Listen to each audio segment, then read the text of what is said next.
Well, Eva, Australian Federal Police are now involved in this investigation along with Queensland Police, and that is because they're currently looking into whether or not this attack was motivated by terrorism or not. Now, the reason detectives believe that terrorism is a possibility in this scenario is because the man allegedly screamed Allah Bakar as he was in the middle of the attack and also while he was being arrested. Now, that is a catch cry that is most commonly recognised as being used or heard from terrorism attacks while overseas.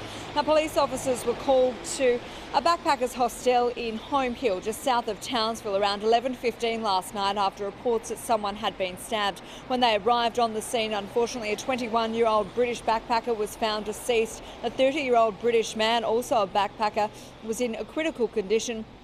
Another man had also been injured and a dog had also been fatally injured at the scene. Now, police took a 29-year-old French man into custody. At the moment, they're still going through the process of trying to interview him. He was immediately taken to Townsville Hospital, where himself has been treated for some medical care. We understand that detectives at the moment are focusing on whether or not this man was suffering some mental health issues or was even perhaps affected by drugs or alcohol at the time, or if this was in fact some form of terrorism attack. Now, we know the 29-year-old has only been in Australia for a short amount of time. He's come all the way from France, and detectives at this stage are unclear exactly why he was here.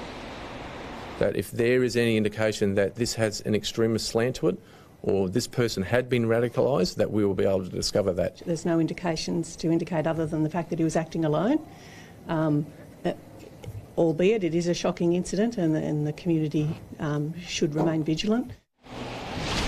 Police say at this stage it is very early in their investigation, but we do understand that there were several witnesses to the unfortunate incident last night. So all of those witnesses are being interviewed by detectives up in Townsville today. We also understand, Eva, that the British consulate has been notified and they are cooperating with Australian authorities and have unfortunately had to notify the families of those involved. Terrible tragedy. Ebony, thank you.